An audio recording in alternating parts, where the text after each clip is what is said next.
अ, हम इस सत्र की शुरुआत अभी करने जा रहे हैं और इस सत्र की शुरुआत करने से पहले मैं एक जो चरक संहिता का ही एक सूत्र है, वो आपके सामने रखना चाहूँगा।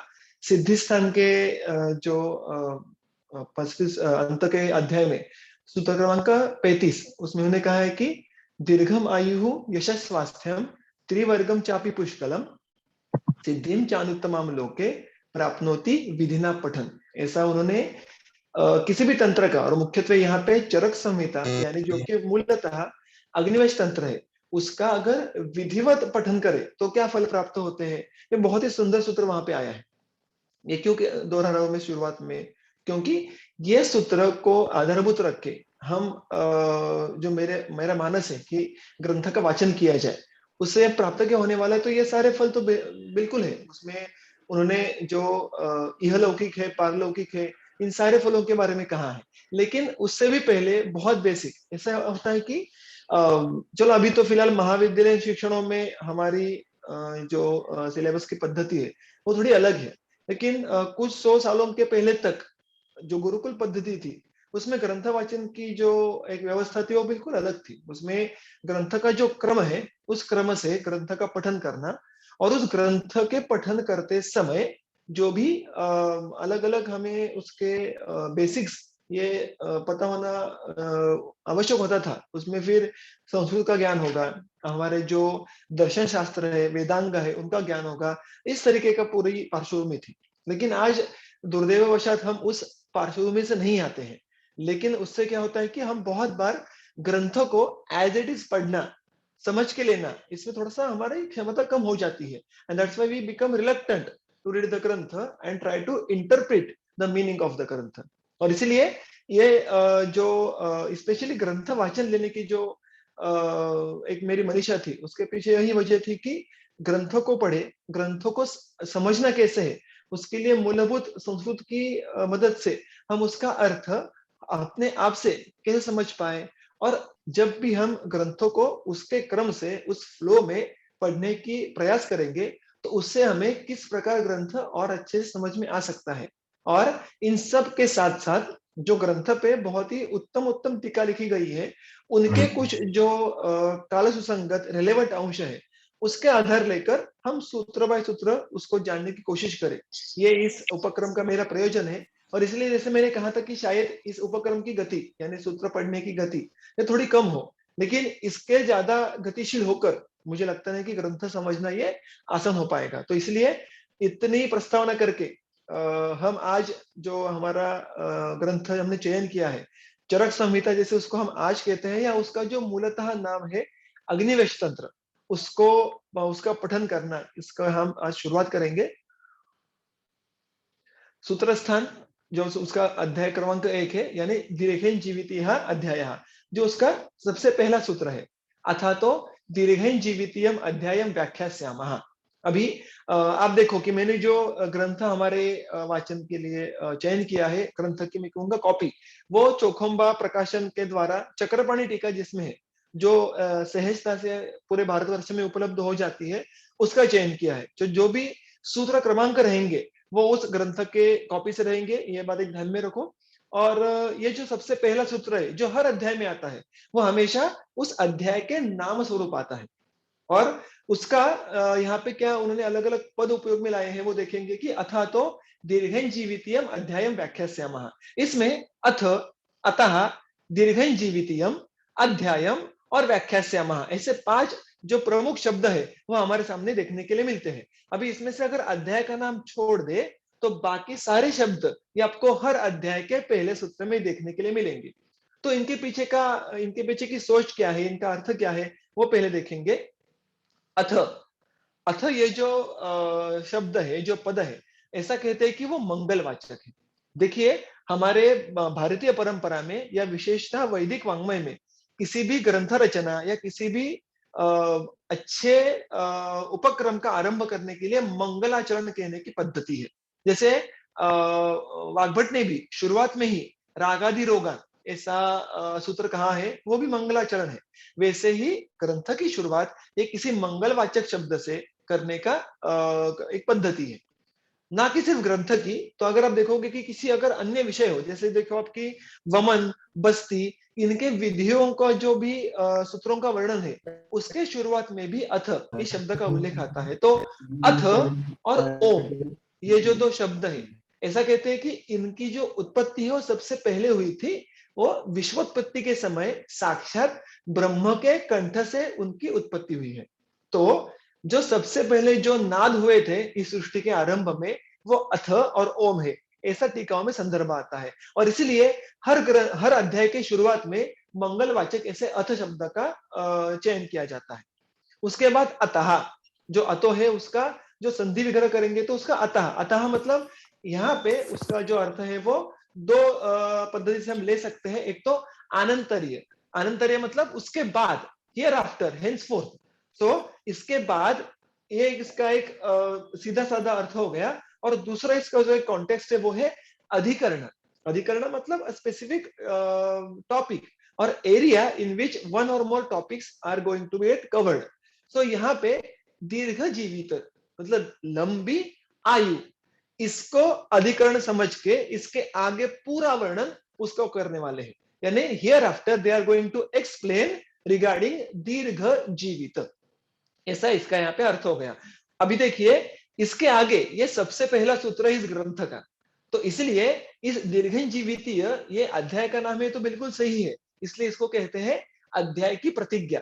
मतलब इस अध्याय में जो भी मुख्य विषय प्रतिपादन करने वाले हैं, उसके पीछे का जो प्रयोजन है वो दीर्घ जीवित है।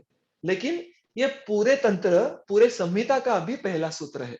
और इसलिए इसके इस दीर्घ जीवित को ना कि सिर्फ अध्याय का, लेकिन पूरे तंत्र की इसको प्रतिज्ञा कहते हैं। यानी इस पूरे संहिता में जो भी मूलभूत प्रयोजन है वो दीर्घ जीवित की प्राप्ति करना।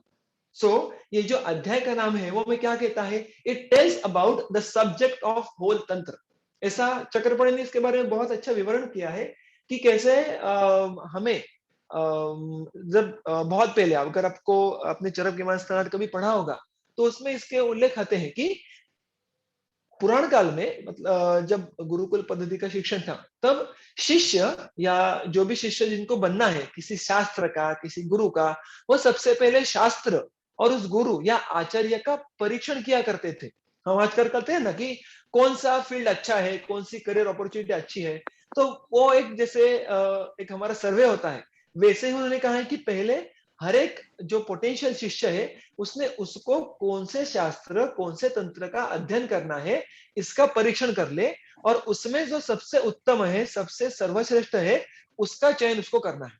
और इसलिए ग्रंथ और उसके अध्याय का, सबसे पहले अध्याय का जो नाम है वो बहुत महत्व रखता है, क्योंकि वो पढ़ के हमारी प्रवृत्ति होती है क्या इस तंत्र को खोले या ना खोले, इसको पढ़े या ना पढ़े। तो इसलिए जब भी हम ऐसे पहले अध्याय के जो पहला सूत्र है उसको देखेंगे, so we get a hint कि इस ग्रंथ में आगे किस प्रकार का वर्णन आने वाला है। तो इसीलिए दीर्घ जीवित, इस ये जो एक समासिक पद है, उससे हमें क्या समझ में आता है कि अभिधेय, यानी इस पूरे ग्रंथ, इस पूरे तंत्र का प्रयोजन, यानी माफ कीजिएगा, अभिधेय यानी सब्जेक्ट, ये जीवित है। जीवित इसका अर्थ क्या है, आयु। हम सबको पता है कि जीवित, आयु, अनुबंध, ये सारे एक दूसरे के पर्याय नाम है। तो जीवित यानी आयु, उसको दीर्घ कैसे करना है, ये इस पूरे तंत्र का विषय है अभिधेय। अभी देखिए इसके बारे में थोड़ा सा और अच्छा वर्णन चरक करते हैं सूत्र स्थान 30 में, जो कि अर्थदशमूली अध्याय है। चरकाचार्य चरक संहिता में वहां पे बहुत सुंदर तरीके से वर्णन आया है कि इस पूरे तंत्र में, ग्रंथ में दो ही कैटेगरीज में इसका विभाजन कर सकते हैं हर एक विषय का, आयुष्कर और अनायुष्कर, यानी बेनिफिशियल फॉर द आयु and not beneficial for the आयु। फिर वो द्रव्य हो, गुण हो, कर्म हो, इस ग्रंथ में जो जो भी वर्णन है, इसकी कैटेगरीज बस दो ही आती है। इसका अर्थ है कि इसके आगे जो भी हम जब भी पढ़ेंगे, उसमें हमें आयुष्कर क्या है और अनायुष्कर क्या है, इसका हमें सेंस मिलना ही मिलना है, वो हमें ढूंढ के निकालना ही निकालना है। तो ये एक बहुत बड़ा मैसेज ये हमें इस अध्याय का और इस तंत्र का सबसे पहला सूत्र हमें देता है। तो अथा तो दीर्घं जीवितीयम, यहां तक हमने देखा। अध्यायम, अध्यायम इसका जो निरुक्ति की गई है वो भी हमें सूत्र स्थान की 30वें अध्याय में देखने के लिए मिलती है। अधिकृत्य या अधिकारिणम कृत्वा, इसका अर्थ क्या है? इंग्लिश में कहना आसान है इसलिए मैंने इंग्लिश का यहाँ पे एक छोटा सा विवरण दिया है कि it's a chapter in which is concern with a specific topic और ग्रुप ऑफ कनेक्टेड टॉपिक्स। तो यहाँ पे एक या अनेक प्रकरणों का एक साथ वर्णन होना उसको अध्याय कहते हैं। हम देखते हैं बहुत बार कि किसी किसी अध्याय में एक ही विषय कह के वो बात को समाप्त कर देते हैं, लेकिन किसी किसी अध्याय में इंटरकनेक्टेड टॉपिक्स बहुत सारे होते हैं। तो ऐसे एक या अनेक टॉपिक्स हो सकते हैं, लेकिन उसमें कुछ कनेक्शन चाहिए और उस कनेक्शन के द्वारा उसको पुटअप किया होगा। तो उस पूरे संग्रह को, उस सूत्रों के संग्रह को अध्याय कहेंगे। यानी इससे हमें क्या समझना है कि इसके आगे इस तंत्र में, इस ग्रंथ में जो जो भी अध्याय होंगे उसके अंदर कुछ तो सुसंगति होगी, कुछ तो कनेक्शन होंगे। इसमें रैंडमनेस बिल्कुल नहीं है। तो अगर हमें उसकी संगति समझ में नहीं आ रही हो तो हमें उसको ढूंढना है। ये हमें अध्याय की निरुक्ति कहती है। और जो आखिरी का क्रियापद है व्याख्यास्यामः, ये भी क्रियापद आपने मराठी हो हिंदी हो, व्याख्यान इस शब्द के बारे में हम भली भांति जानते हैं। तो व्याख्यान मतलब किसी विषय के बारे में विस्तृत पद्धति से उसको वर्णित करना। तो इसको भी यहाँ पे दो उपसर्ग आते हैं, वी आ, और उसके आगे जो रूप आधा बच जाता है वो ख्यास्यामः। वी मतलब विविध प्रकार से, डिफरेंट मैनर्स। आ इसका अर्थ कहते हैं कि शिष्य को बोध हो इसलिए, with the purpose of teaching a disciple। और ख्यास्यामः, ये जो स्या आता है ना, जो वहां पे अक्षरों का समूह है, उसका जो इंटरप्रिटेशन है वो भविष्य कालवाचक है। सो वो भविष्य काल यानी दे आर टेलिंग अस कि अब मैं इसके आगे जाकर विविध प्रकार से शिष्य को बोध हो इसलिए अब वर्णन करूंगा। ठीक है, तो this is regarding the future tense. और इसलिए हर अध्याय के पहले जब भी व्याख्यास्यामः ये शब्द आएगा वो भविष्य कालवाचक है, ये आप बात ध्यान में रखिएगा। अभी सूत्र क्रमांक 2, इतिहस्माह भगवान आत्रेयः। अन्वय, अन्वय का अर्थ हम आगे आगे देखने वाले आज ही, लेकिन टू रीअरेंज पोएटिक वर्स, यानी जो भी पद्यात्मक है उसको हम गद्य करेंगे, इससे हमें अर्थ समझना आसान हो जाता है। इतिहस्माह भगवान आत्रेयः, इसको हम थोड़ा रीअरेंज करें तो हम कैसे उसको लिख सकते हैं कि भगवान आत्रेयः इतिह आहस्म। इसका अर्थ क्या है? भगवान ये आत्रेय का विशेषण है। अब भगवान इसका जो एक कॉमन मीनिंग हम सब जानते हैं, जो मुख्यत्वे हिंदी और मराठी में भी उपयोग में लाया जाता है, वो है कि साक्षात कोई God, God like figure, isn't it? लेकिन भगवान इस अगर शब्दों को मूलतः देखे तो जैसे धनवान, बलवान, शक्तिवान, शक्तिमान, इस प्रकार के जो शब्द होते हैं किसी विशिष्ट वस्तु से या गुण से युक्त, वैसे ही भग से युक्त इसको भगवान कहते हैं। अब भग इस शब्द के दो अलग अलग अर्थ यहाँ पे जो रिलेवेंट है वो मैं आपके सामने रखे हैं। एक तो भग, इसका जो बहुत सामान्य अर्थ है वो है ऐश्वर्य, यानी डिवाइन क्वालिटीज। ऐसी क्वालिटीज, ऐसे गुण, ऐसे एट्रीब्यूट्स जो सामान्य व्यक्ति में पाए नहीं जाते। यानी इसका अर्थ क्या है कि भगवान यानी डिवाइन क्वालिटीज से भी युक्त ऐसा कोई भी ह्यूमन बीइंग हो सकता है। ही और she need not be God always. और ऑब्वियसली आत्रेय भी चलते फिरते इंसान थे, उनको उन्होंने भगवान ये विशेषण लगाया है। सो भगवान यानी ऐसी जो उसमें गुण है, उसमें जो एट्रीब्यूट्स है जो सामान्य लोगों में पाए नहीं जाते। फिर उसमें उनकी बुद्धि होगी, उनका तेज होगा, उनका आरोग्य होगा।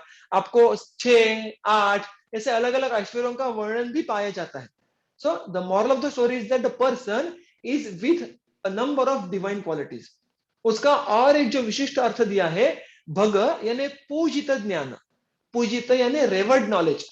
देखो ज्ञान तो बहुत अलग अलग प्रकार का हो सकता है, यानी इन विद कॉन्टेक्स्ट बंदूक कैसे चलानी है वो भी ज्ञान ही है कि नहीं? झगड़े कैसे करने हैं या किसी को गाली खरोच कैसे करनी है, ये भी अंदर से आना चाहिए, ये भी एक प्रकार का ज्ञान ही है। लेकिन ये पूजित बिल्कुल नहीं है। ऐसा ज्ञान कौन सा पूजित हो कि वो ज्ञान वो विशुद्ध है और जो जगत के कल्याण के लिए उपयोग में लाया जाता है। और इसकी जो इस गुण से जो युक्त है उसको हम भगवान कहेंगे। तो इस प्रकार से अग्निवेश यहाँ पे अपने गुरु का वर्णन कर रहे हैं, the one who is most respectable in this sense. यानी Agnivesh See, Agnivesh in himself was one of the unparalleled personality in our field, isn't it? हम जिस अग्निवेश तंत्र को आज तक पढ़ते हैं, जिसने अग्निवेश तंत्र को लिखा, उसके गुरु का वर्णन अग्निवेश यहाँ पे कर रहे हैं, खुद के गुरु का। यानी वो कितने रिस्पेक्टेबल होंगे और कितने आप्त होंगे, ये बात हमारे सामने आ जाती है। तो ऐसे भगवान आत्रेय, आत्रेय यानी अत्रि नामक माता के पुत्र, ऐसे आत्रेय इतिह, इतिह ये जो अव्यय है, इसका अर्थ है इस प्रकार से आहस्म, यानी आहस्म ये ब्रू इस धातु का भूतकालवाचक रूप है, कह गए थे। यानी देखो कि मैं इसका सेंस क्या हो गया कि दोनों जो सूत्र है उसको मिला के अभी उसका अर्थ देखते हैं कि अब इसके आगे दीर्घन जीवितीय नाम के अध्याय का वर्णन करेंगे। इस प्रकार से भगवान आत्रेय मुनि कह गए थे। सो दे आर सेइंग अस कि मैं जो भी इसके आगे वर्णन करने वाला हूं, वो वही वर्णन करने वाला हूं जो मुझे मेरे गुरु ने सिखाया था। और उनके गुरु कौन है? भगवान आत्रेय। यानी यहाँ पे वो उनके तंत्र का, ग्रंथ का आप्तत्व अधोरेखित करते हैं। वो खुद को आप्त नहीं कह रहे। देखो यहाँ पे दो अलग अलग जो हाईलाइटिंग पॉइंट्स है वो दिखाई देते हैं। एक तो खुद अग्निवेश का विनय, ह्यूमिलिटी, कि वो खुद नहीं कह रहे कि मैं आप्त इसलिए मेरा पढ़ो। वो क्या कह रहे हैं कि मैंने जिन गुरुवर्य से सीखा है वो बहुत ही श्रेष्ठ है, वो भगवान है, और वो जो उन्होंने जो सिखाया था मैं उसी को आपके सामने रखने जा रहा हूं। और इसीलिए विनय के साथ साथ यहाँ पे मेरे शब्दों का, मेरे वचनों का जो आप्तत्व है वो यहाँ पे सिद्ध होता है। ठीक है, तो ये यहाँ पे जो इसका एक मैसेज है ये उन्होंने यहाँ पे ध्वनित किया है, और ये बार बार वो हमें ध्वनित करवाते हैं हर अध्याय के शुरुआत में। आगे बढ़ते हैं। इसके आगे सूत्र क्रमांक 3 से लेके सूत्र क्रमांक 40 तक जो पहले अध्याय में जो सब वर्णन है उसको उपोद्घात कहते हैं। उपोद्घात यानी प्रीफेस और या इंट्रोडक्शन। ये देखो, ये जो मैंने जैसे हमारे ग्रुप पे भी जो मैंने पहला एक मैसेज शेयर किया था उस पे भी मैंने ये बात रखी थी कि चरक संहिता का फ्लो एक बहुत ही नेचुरल है। अगर हम कभी क्लासरूम टीचिंग करने के लिए बैठे या हम किसी गुरु शिष्य को एक साथ बैठे हुए देखे और उनकी अगर चर्चा शुरू हुई तो वो किस प्रकार से होगी, ऐसा एक उसको नैसर्गिक मानो एक नदी जैसा फ्लो उस चरक संहिता को है। लेकिन हम उसको अगर फ्लो के पीछे के तर्क को, लॉजिक को ना समझे तो हमें वो रैंडम लगता है। और इसीलिए हमें इसको समझना है तो हमें ये बात ध्यान में रखनी है कि मानो आप जैसे कोई एक नॉवेल पढ़ रहे हो, उसमें कैसा एक नेचुरल फ्लो रहता है, मानो वैसे के वैसे ही हमें ग्रंथ में देखने के लिए मिलता है। और इसीलिए ऑब्वियसली इसकी शुरुआत भी कुछ प्रस्तावना से होती है, कुछ प्रीफेस से होती है, और उसको ही हम उपोद्घात ऐसा हमारे शास्त्र व्यवहार में कहते हैं। तो जो भी पहले कुछ सूत्र होने वाले हैं पहले अध्याय में, वो इस उपोद्घात का एक भाग है। इस उपोद्घात का प्रयोजन क्या है, वो हम जैसे जैसे आगे बढ़ेंगे वैसे वैसे उसको समझते जाएंगे। तो उसको शुरू करेंगे। सूत्र क्रमांक 3, दीर्घम जीवितम अन्वीक्षण भरद्वाज उपागमत इंद्रम उग्रतपा बुद्ध्वा शरण्यम ममरेश्वरम। इसका अन्वय लगाएंगे। मैं फिर एक बार दोहराऊंगा कि अन्वय इसका अर्थ क्या है। अन्वय यानी to rearrange the poetic verse into a sentence. जैसा मैंने आपको पहले भी कहा कि किसी पद्यात्मक रचना को गद्यात्मक करना। इससे होता क्या है, अगर किसी भी सेंटेंस को हमारे आगे रख देते हैं तो उसको समझना ये आसान हो जाता है। किस क्रम से रखना है, कर्ता, कर्म और क्रियापद। तो पहले टास्क क्या हो जाता है कि हमारे सामने जो भी सूत्र या अनेक सूत्र है उनमें से हमें कर्ता कौन है, कर्म कौन है और क्रियापद कौन है, इनको ढूंढना है और इनको इन्हीं क्रम से आगे रखना है। कैसे? देखिए, अभी इस सूत्र में कर्ता कौन है, कर्ता यानी डूअर, वो भरद्वाज मुनि है। सो भरद्वाज ये कर्ता हो गया। कर्म क्या है, what is the subject of the sentence, इंद्रम। और क्रिया क्या है, व्हाट इज द एक्शन, उपागमत। तो हमारे सामने हमें इस सूत्र से ये तीन सबसे इंपॉर्टेंट इनपुट्स तो मिल गए, कर्ता कर्म क्रिया। तो उसको अगर हम अरेंज करें तो बेसिक सेंटेंस हमारे सामने तैयार हो जाता है। भरद्वाज इंद्रम उपागमत। भरद्वाज इंद्र के समीप आए, समीप उपागमत, इसको उप आ और गमगच्छ, यानी भरद्वाज अप्रोच इंद्र। इस प्रकार का हमें एक बेसिक सेंस इस सूत्र से समझ में आता है। लेकिन ये सफिशिएंट नहीं है। कौन से प्रश्न आ सकते हैं, भरद्वाज ही क्यों, इंद्र ही क्यों, यानी भरद्वाज जी इंद्र की तरफ क्यों गए, वो इंद्र की तरफ ही क्यों गए? ऐसे दोनों प्रश्न आ सकते हैं, आने चाहिए। इसका जो उत्तर है वो हमें इसी सूत्र में मिल जाता है। किस प्रकार से? एक तो भरद्वाज को जो विशेषण उपयोग में लाए हैं, एक तो क्रिया विशेषण है, उसके क्रिया का वर्णन करने वाला, और दूसरा भरद्वाज मुनि का खुद का विशेषण है, यानी दीर्घम जीवितम अन्विच्छन। इसका अर्थ क्या है कि भरद्वाज मुनि है, वो कैसे थे? वो दीर्घ आयु की इच्छा करने वाले थे। यानी उनकी मनीषा, उनका मोटिव क्या था कि दीर्घ आयु की इच्छा। और वो खुद कैसे थे? उग्र तपा, यानी जिन्होंने उग्र तप किया है वैसे। क्योंकि अगर आयुर्वेद का ग्रहण करना है किसी अलौकिक व्यक्ति से, तो शिष्य भी एलिजिबल होना चाहिए, वो बुद्धिमान होना चाहिए, वो ज्ञान ग्रहण के लिए योग्य होना चाहिए। तो उसके लिए जो उन्होंने यहाँ पे विशेषण उपयोग में लाया है वो है उग्र तपा, यानी जिन्होंने इसके पहले बहुत ही उग्र, बहुत ही तीव्र ऐसी तपश्चर्या की है, which underlines the eligibility of Bharadwaj to learn from साक्षात इंद्र। ठीक है, ये हो गया भरद्वाज के बारे में। उसके बाद इंद्र ही क्यों, इंद्र के पास क्यों गए? तो उन्होंने कहा है कि इंद्र किस तरीके से थे? इंद्र ये खुद अमरेश्वर है। अमरेश्वर यानी देवों के राजा। और जब राजा शासन व्यवस्था व्यवहार में थी कुछ सैकड़ों सालों पहले, तब क्या था व्यवहार की, जो भी राजा था, देखो उस व्यवस्था के भी कुछ अच्छे बिंदु बिल्कुल थे, there was many advantages also of that system. अगर राजा सचमुच कर्तृत्ववान, सारे गुण युक्त होता है, तो वो क्या करता है, उसका आद्य जो प्रयोजन है वो प्रजा का रक्षण करना। तो राजा उस भूमिका में हमेशा रहता है। और ये जानकर भी भरद्वाज इंद्र के पास गए कि वो राजा होने की वजह से वो प्रजा की बात सुनेगा, उनको समझ पाएगा। और शरण्यम, शरण्यम मतलब जो अन्यों को शरण देने की मानसिकता रखता है। तो ये दोनों जो विशेषण है वो क्या दर्शाते हैं कि इंद्र ज्ञानवंत था, ये तो बात बिल्कुल थी, लेकिन राजा होने के कारण से वो प्रजा को समझने की भूमिका में था और प्रजा को शरण देने की भी मानसिकता में था। तो इसलिए इसका अर्थ हमें क्या देखने के लिए मिलता है कि उसका पहले पूरा बड़ा अन्वय लगाएंगे। कैसे? उग्रतपा भरद्वाज दीर्घम जीवितम अन्विच्छन अमरेश्वरम इंद्रम शरण्यम बुद्ध्वा उपागमत। देखो, एट अ स्टेज अगर सेंटेंस पढ़े तो बहुत सारी चीजें हमारे सिर के ऊपर से चली जाएंगी, लेकिन जैसे हमने अभी अभी इसको ब्रेक डाउन किया और समझने का प्रयास किया और फिर एक बार उसको एट अ स्टेज पढ़ा, तो बहुत सारी बातें हमें समझ में आ जाती है। इसमें जो बुधवा है, बुधवा इस क्रिया के रूप का अर्थ है समझकर। तो इस पूरे सूत्र का अर्थ क्या हुआ? उग्र तपा भरद्वाज, उग्र तपा ये जो इस प्रकार से जो भरद्वाज मुनि है, जो दीर्घ आयु की इच्छा करते हुए देवों के राजा इंद्र को शरण जाने योग्य समझकर उनके समीप गए। ये इस पहले सूत्र का अर्थ हुआ।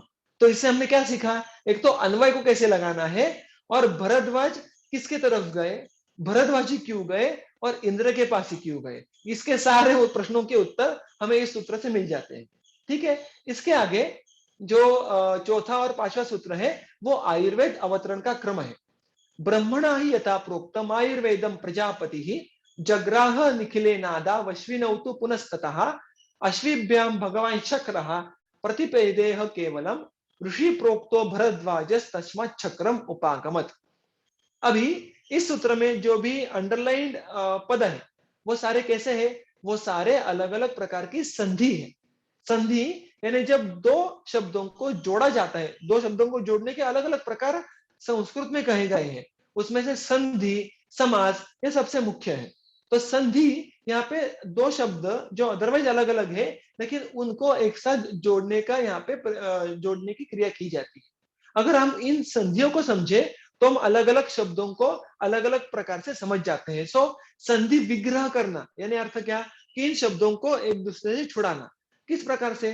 देखो, ब्रह्मणा ही यथा प्रोक्तम आयुर्वेदम, तो इस दो से हमें बहुत लॉजिकल बात है कि यथा प्रोक्तम आयुर्वेदम, ये दो शब्द हमने अलग किए, यानी इस संधि का हमने विग्रह किया। जग्राह निखिले नादाव अश्विनौ, इसमें निखिले न आदौ अश्विनौ, ये तीन शब्द हमें अलग मिले। फिर नीचे क्या था? भगवान शक्रहा, भगवान शक्रहा, और ऋषि प्रोक्तो भरद्वाजस तस्मात् चक्रम, इसमें ऋषि प्रोक्तः भरद्वाजः तस्मात् चक्रम। तो अगर इस प्रकार से हम जो अलग अलग संधियां हैं उनका विग्रह करें तो हमारे सामने सूत्र कैसे आ जाता है। देखो अभी, ब्रह्मणा ही यथा प्रोक्तम आयुर्वेदम प्रजापति ही जग्राह निखिलेन आदौ अश्विनौ तु पुनः ततः अश्विभ्याम भगवान शक्रः प्रतिपेदेह केवलम ऋषि प्रोक्तः भरद्वाजः तस्मात् शक्रम उपागमत्। तो ऐसे जब अलग अलग शब्द हमारे सामने आ जाते हैं तो थोड़े अंश में सूत्रों को समझना आसान हो जाता है, सुलभ हो जाता है। ठीक है, सो नोइंग दिस हम आगे बढ़ेंगे। इस पहले जो पंक्ति है, जो पहला जो सूत्र है उसकी जो पहली पंक्ति है और दूसरी जो आधी पंक्ति है उसका मिला के एक पूरा यहाँ पे वाक्य बन जाता है। ब्रह्मणा ही यथा प्रोक्तम आयुर्वेदम प्रजापति ही जग्राह निखिलेन आदौ। फिर एक बार हम वही एक्टिविटी करेंगे, कर्ता, कर्म और क्रियापद। कर्ता यानी डूअर कौन है इस वाक्य में, प्रजापति ही। कर्म कौन है, सब्जेक्ट आयुर्वेदम। और क्रियापद यानी एक्शन क्या है, जग्राह। जग्राह यह भूतकालवाचक रूप है जिसका अर्थ है ग्रहण किया, इन द पास्ट। सो फिर एक बार जो इस सेंटेंस का जो क्रक्स है, the crux of the meaning of this sentence is Prajapati ने आयुर्वेद का ग्रहण किया। Prajapati accepted, received Ayurveda. फिर एक बार कुछ प्रश्न आना बहुत ही सरल बात है कि किससे ग्रहण किया, किस प्रकार से ग्रहण किया, इसके भी उत्तर हमें इसी वाक्य में मिलने वाले हैं। तो प्रजापति ने आयुर्वेद का ग्रहण किया, इसके बारे में कुछ ज्यादा जो उसकी जो जानकारी है वो भी हमें मिल जाती है। देखो किस प्रकार से, ब्रह्मणा, ब्रह्मा से, यथा प्रोक्तम, यथा प्रोक्तम यथा प्रउक्त यानी जैसे विस्तार पूर्वक कहा गया, यथा मतलब जैसे कि जैसे, प्रकर्षेण यानी इन एन एलेबोरेट मैनर, और उक्त कहा गया, ये उसका भूतकालवाचक रूप है। निखिलेन, निखिल, अखिल, हम देखते हैं ना अखिल भारतीय, निखिल, ये इसका जो अर्थ है वो है संपूर्णतया या कंप्लीटली। और आदौ, आदौ हम सबको पता है कि आदौ अंत, आदि अंत ऐसा कहते हैं, वैसे आदौ इस शब्द का अर्थ है शुरुआत में, आरंभ में। तो ऐसे इन उर्वरित अलग अलग पदों का हमने अर्थ देखने के बाद हम उसका एक पूरा वाक्य बना सकते हैं। देखो इसका भी अन्वय कैसे हुआ, आदौ यानी सबसे पहले, प्रजापति ही, प्रजापति ने ब्रह्मणा यथा प्रोक्तम आयुर्वेदम निखिलेन जग्राह, ब्रह्मणा यथा प्रोक्तम उस प्रकार आयुर्वेद का संपूर्णतः ग्रहण किया जिस प्रकार ब्रह्मा ने विस्तार से वर्णन किया था। देखो जब हम संस्कृत में से किसी अन्य भाषा में भाषांतर करते हैं तो हमें जिस भाषा में भाषांतर किया है, ट्रांसलेट किया है, उस भाषा के व्याकरण का उपयोग करना पड़ता है। इसलिए डिक्टो शब्द टू शब्द उसी विभक्ति से भाषांतर करना यह संभव नहीं होता है, और इसलिए जब उसका हम अर्थ अन्य भाषा में देखते हैं तो उस अन्य भाषा के व्याकरणों का नियम हम लगाते हैं। तो मूल अन्वय क्या हो गया, आदो प्रजापति ही ब्रह्मणा यथा प्रोक्तम आयुर्वेदम निखिलेन जग्राह। ठीक है, अभी पार्ट बाय पार्ट देखो। सबसे पहले प्रजापति ने उसी प्रकार आयुर्वेद का संपूर्णतः ग्रहण किया जिस प्रकार ब्रह्मा ने विस्तार से वर्णन किया था। देखो इसमें जो अंडरलाइन शब्द है निखिलेन यानी संपूर्णतः, और प्रोक्तम विस्तार से, और यथा जिस प्रकार। ग्रंथकार किसी भी छोटे छोटे उपसर्ग का, शब्द का प्रयोग निष्प्रयोजन नहीं करते। उनको यहाँ पे क्या दर्शाना है कि this is the flow of elaborate and complete knowledge which has started now. तो जो भी ज्ञान ग्रहण किया जा रहा है वो किस प्रकार का है, वो एलेबोरेट है, प्रउक्तम, इट इज वेरी एलेबोरेट, और कंप्लीट, निखिलेन। बहुत बार कैसा होता है जिसको हम कहते हैं कि चाइनीज विस्पर, हम बहुत बार ऐसा गेम भी खेला करते थे कि मैं किसी को एक बात कहता हूं, फिर वो किसी दूसरे को वो बात कहता है, और ऐसे 6-7 भी स्टेप्स हो गए। जो पहले व्यक्ति ने बात कही थी वो बहुत तोड़ मरोड़ के 7वें 8वें व्यक्ति तक पहुंच जाती है। अभी अगर ये वर्तमान काल में 7-8 व्यक्तियों में अगर ऐसी बात होती होगी तो ये कितना बड़ा रिस्क रहता है। सोच लो कि हजारों वर्षों से चला आने वाला ज्ञान आसानी से तोड़ा मरोड़ा हुआ आगे आ सकता है। और अगर वैसे हुआ तो आयुर्वेद की जो ज्ञान परंपरा है वो कितने बड़े पैमाने पे खंडित होने का भय रहेगा। तो ये भय किसी के मन में आ सकता है कि देखो, अगर हम आज के तारीख में चरक संहिता, अग्निवेश तंत्र जैसा हजारों वर्ष पुराना तंत्र हमारे सामने पढ़ रहे हैं, तो वो कालवशात उसमें बहुत सारे जो गलतियां हैं, बहुत सारे एरर्स है, उसमें से बहुत सारे जो सूत्र है वो स्किप हुए होंगे, कुछ मन गढ़ंत सूत्र वहां पे डाले गए होंगे। It can easily happen.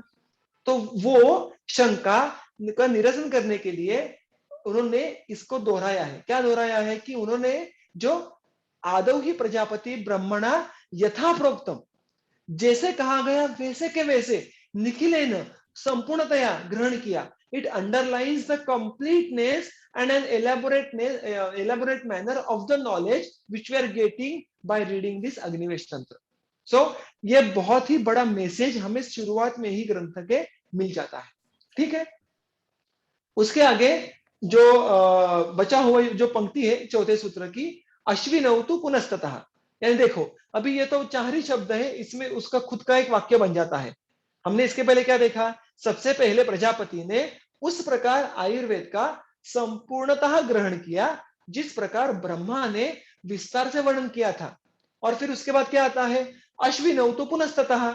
इसका अगर हम अन्वय करें तो ततः तु अश्विनौ पुनः, इतना शॉर्ट सेंटेंस है। इसका अर्थ क्या है, उसके बाद अश्विनी कुमारों ने फिर एक बार, बस इतना ही। अश्विनी कुमार ये द्विवचन है क्योंकि वो जुड़वा थे। तो उसके बाद अश्विनी कुमारों ने फिर एक बार, लेकिन किया क्या, इसका वर्णन यहाँ पे आता नहीं है।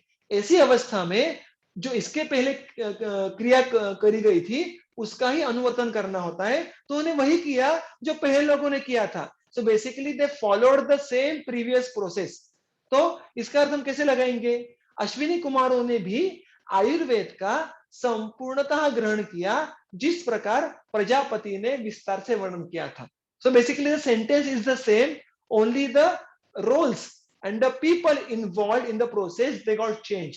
पहले ब्रह्मा से प्रजापति की तरफ आया, उसी प्रकार से, यानी किस प्रकार से, संपूर्णतः और विस्तार से आयुर्वेद का ग्रहण अश्विनी कुमारों के द्वारा भी किया गया। So they are emphasizing the uninterrupted, elaborate and complete flow of the knowledge. Okay, moving ahead, अश्विभ्याम भगवान शक्रः प्रतिपेदेह केवलम। अश्विभ्याम भगवान शक्रः केवलम आयुर्वेदम प्रतिपेदेह। देखो शब्द को देखो, शब्दशः देखो, अर्थ आपको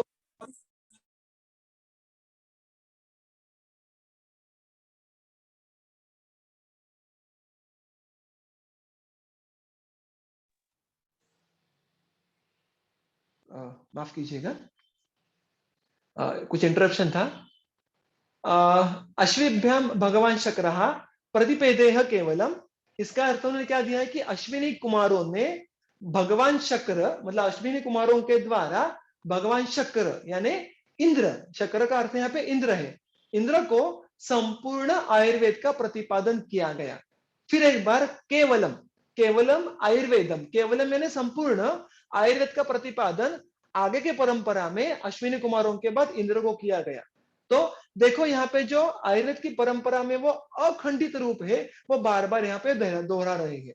और इसीलिए हमने जो सबसे पहले आज देखा था, क्या देखा था कि भरद्वाज इंद्र के समीप गए थे। उसका हमें और एक कारण समझ में आया, क्योंकि इंद्र के समीप ये जो आयुर्वेद का ज्ञान आया है वो कहां से आया है, वो ब्रह्मा से आया है, जिन्होंने आयुर्वेद का स्मरण किया था। ये हम बात देखने वाले हैं आगे के सत्र में।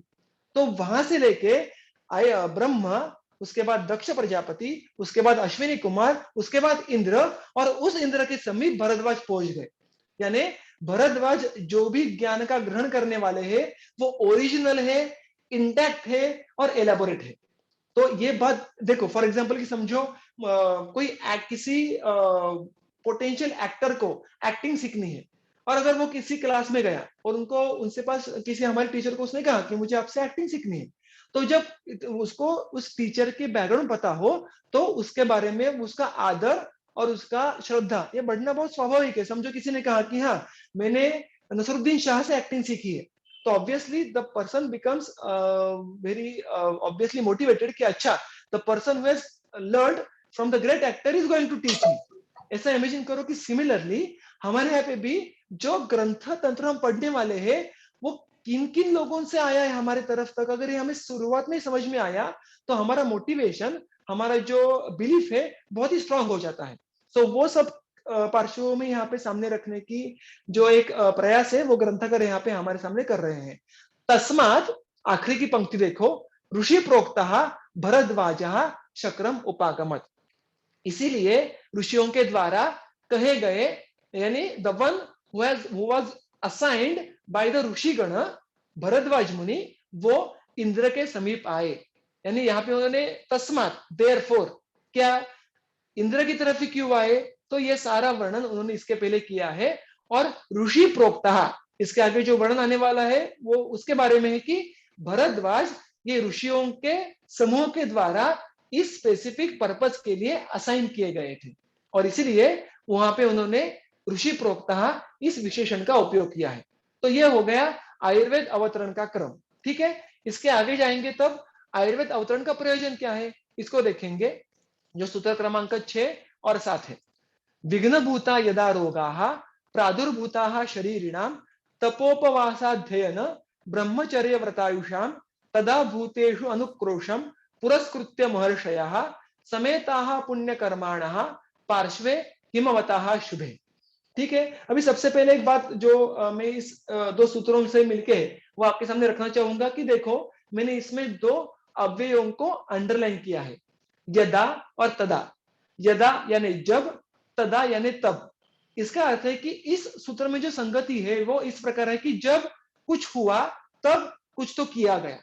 तो हमें जब के बाद का जो एक अंश है वाक्य का उसको ढूंढना है, और तब के बाद का जो वाक्य का अंश है उसको ढूंढना है। ठीक है, तो वो हम देखेंगे कि सबसे पहले ऐसा क्या हुआ कि कुछ तो करना पड़ा। विघ्नभूतः यदा रोगः, ये जो पहला सूत्र है उसका पहले अन्वय देखेंगे। अन्वय अभी आप सबको पता है कि हमने देखा है कि कर्ता कर्म क्रियापद। यदा शरीरिणाम तप उपवास अध्ययन ब्रह्मचर्य व्रत आयुषाम विघ्नभूताः रोगाः प्रादुर्भूताः। यदा यानी जब, शरीरिणाम, शरीर मतलब जिनके शरीर होते हैं ऐसे लोग, शरीरी इसका मतलब शरीर धारण करने वाले हम जैसे लोग, उनमें तप उपवास अध्ययन ब्रह्मचर्य व्रत और आयु, इनके पालन करने में जब भी विघ्न उत्पन्न करने वाले रोगों का प्रादुर्भाव हुआ, मतलब उस समय जो भी just any kind of population which was present at that point of time, वो क्या करते होंगे, वो खुद के अलग अलग जो भी उनका दिनक्रम है उनमें तपश्चर्या उपवास ऐसे आध्यात्मिक उपक्रम होंगे, या अध्ययन ब्रह्मचर्य ये जो शिष्यगण करते हैं वो होगा, व्रत होंगे, या just as a common man खुद के आयु का अनुवर्तन करना, ये सारे क्रियाकर्म करते थे। उन क्रियाकर्मों को करने में विघ्न आने लगे। वो विघ्न यानी जो ऑब्स्टेकल्स है वो किन्होंने उत्पन्न किया, रोगाहा, यानी रोग इन सारे जो उपक्रम है उनके पालन करने में विघ्न भूत हो गए, विघ्न उत्पन्न करने के लिए रिस्पॉन्सिबल हो गए, और इस प्रकार के रोगों की वहां पे अभिव्यक्ति हुई। तो यदा यानी जब ये सब घटनाक्रम घटा, उसके बाद क्या हुआ, तदा भूतेषु अनुक्रोशम पुरस्कृत्य महर्षयः समेताः पुण्यकर्माणः पार्श्वे हिमवतः शुभे। तदा उसके बाद पुण्यकर्माणः महर्षयः, तब पुण्य कर्म करने वाले महर्षि, उस समय जो भी महर्षि महाऋषि यानी द स्टालवर्ड्स, यानी जो सबसे उत्तम बुद्धिमंत जो व्यक्तिमत्व थे उस समय के, वो किस तरीके से थे, पुण्य कर्माणः, यानी उनके व्यवहार में वो सिर्फ जिन कर्मों से पुण्य मिलेगा, यानी जो खुद के लिए और समाज के लिए भी हितकारक है, कल्याणकारी है, ऐसे ही कर्मों का पालन करते हैं। ऐसे महर्षि उन्होंने क्या किया, भूतेषु अनुक्रोशम पुरस्कृत्य।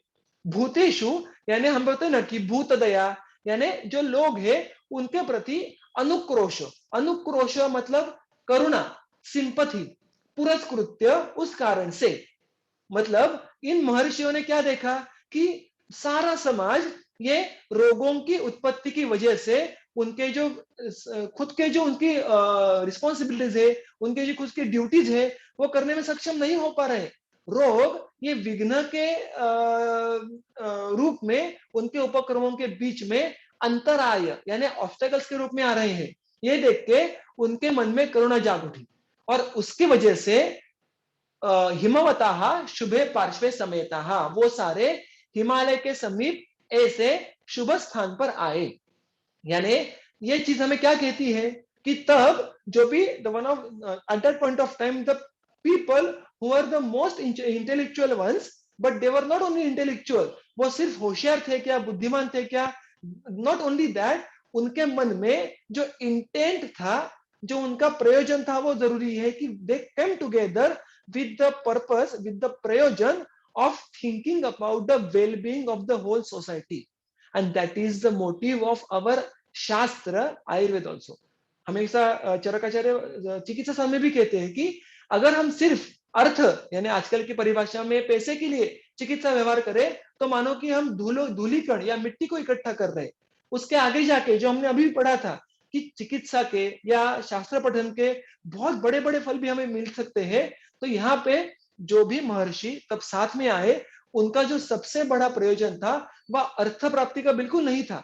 तो क्या था कि जो भी समाज में विघ्नभूत रोग उत्पन्न हुए हैं, उनको दूर करके लोगों को सुख प्राप्ति करवा के देना, और इसीलिए यह प्रयोजन इस पूरे तंत्र का, इस पूरे शास्त्र का शुरुआत में ही ध्वनित किया जाता है।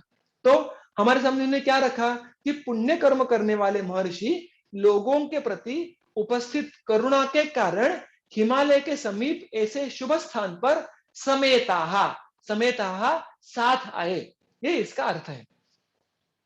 अब इसका जो पूरा जो सूत्र एक बार फिर पढ़ लेंगे, सूत्र क्रमांक 6 और 7 का अर्थ, जब लोगों के तप इत्यादि में विघ्न उत्पन्न करने वाले रोगों का प्रादुर्भाव हुआ, तब पुण्य कर्म करने वाले महर्षि लोगों के प्रति उपस्थित करुणा के कारण से हिमालय के समीप ऐसे शुभ स्थान पर साथ आए। ओके, नाउ मूविंग अहेड, ऋषि गण का एक बहुत बड़ा वर्णन यहाँ पे हमें देखने के लिए मिलता है।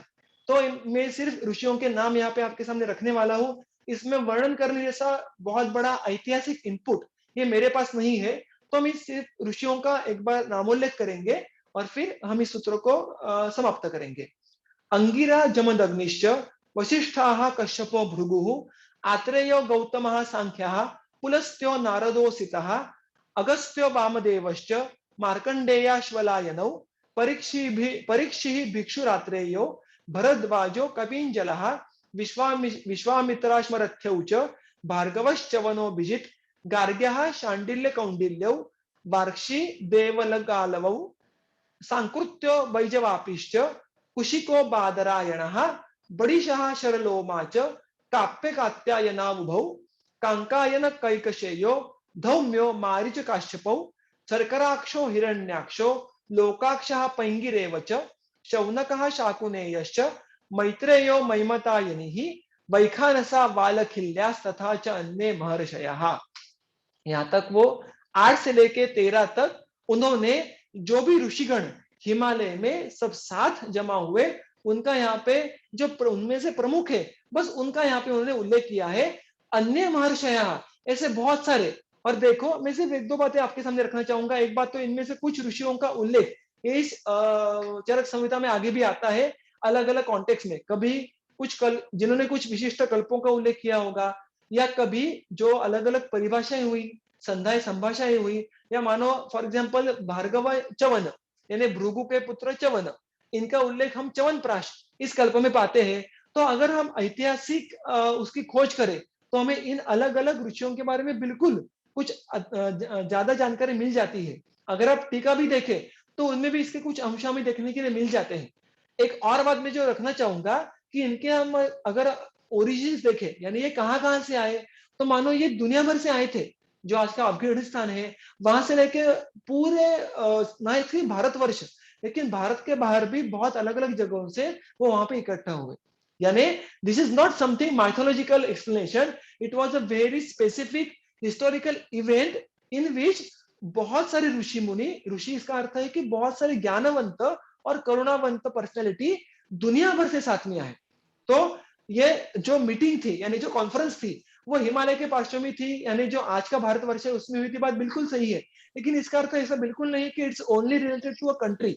इन the originally this Ayurveda was brought in by the group of rishi who belong to the whole world at that point of time. ये बात हमें यहाँ पे याद रखनी है। तो आज का जो हमारा सत्र था उसके जो विषय मुझे पूरे करने थे वो सूत्र क्रमांक 13 तक के। उसके आगे का सूत्र में आज सिर्फ उसका पठन करूंगा, उसकी एक दो वाक्य में प्रस्तावना करूंगा और उस सूत्र के बारे में जो विस्तृत वर्णन है वो हम आगे के सत्र में देखेंगे। ब्रह्म ज्ञानस्य निधयः दमस्य नियमस्य च तपस्तेजसा दीप्ता हूयमाना इव अग्नयः सुखोपविष्टास्ते तत्र पुण्याम चक्रुः कथाम इमाम। यानी ये सारे जो ऋषिगण है, ये जो पूर्ण ऋषिगण है, ये जो पूर्ण ऋषियों का समूह है वो किस प्रकार का है उनका वर्णन उन्होंने फिर यहाँ पे कहा है। So they are trying to emphasis again and again कि ये ऋषि कैसे गुणयुक्त, कैसे ये अत्यंत अर्ह थे आयुर्वेद को पृथ्वी तल पे लाने के लिए। वो कैसे थे? ब्रह्म ज्ञान की निधि, दम यम युक्त, तप युक्त तेज, जो तपस द्वारा जो तेज है उससे मानो दीप्त। So they are lighten by the tej of the tap they have done in their past. हूयमाना इवाग्नया, कि मानो अग्नि जल रहा है ऐसा तपस्वी जो उनका चेहरा होगा, जिसको हम आजकल के भाषा में औरा कहते हैं, ऐसे सारे तेजस्वी ऋषिगण वहां पे एक साथ आए और उन्होंने फिर वहां पे साथ में बैठकर जो आगे उन्होंने ध्यान किया, उससे जो भी उनको ज्ञान प्राप्त हुआ वो किस प्रकार का प्राप्त हुआ, ये सारा वर्णन इसके आगे के सूत्रों में आने वाला है, जिसकी चर्चा हम हमारे आगे मंगलवार के सत्र में करेंगे। ठीक है, अभी अगर इसमें किसी को कोई प्रश्न हो तो हमारे आपके सामने वो मेरे सामने आप रख सकते हैं।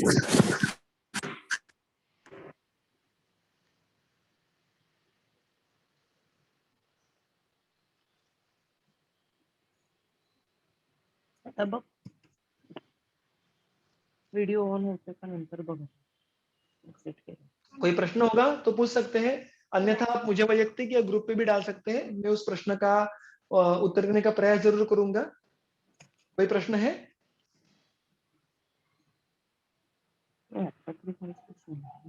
ठीक है, ठीक है। तो सत्र को उपस्थित रहने के लिए धन्यवाद, और हम फिर एक बार आगे के सूत्रों को इसी प्रकार से चर्चा के लिए लेके आएंगे मंगलवार की सुबह। अगर आपको इस अध्ययन पद्धति में कोई भी अलग इनपुट की आवश्यकता महसूस हो या आपको कोई इसमें बदलाव की अगर करने का सजेशन हो तो आप ओपनली हमारे सामने रख सकते हैं, क्योंकि आपके सजेशंस पे ही इस एक्टिविटी का जो रुख है, जो फ्लो है, वो हम निर्धारित करने वाले हैं। ठीक है, so have a good day ahead. धन्यवाद।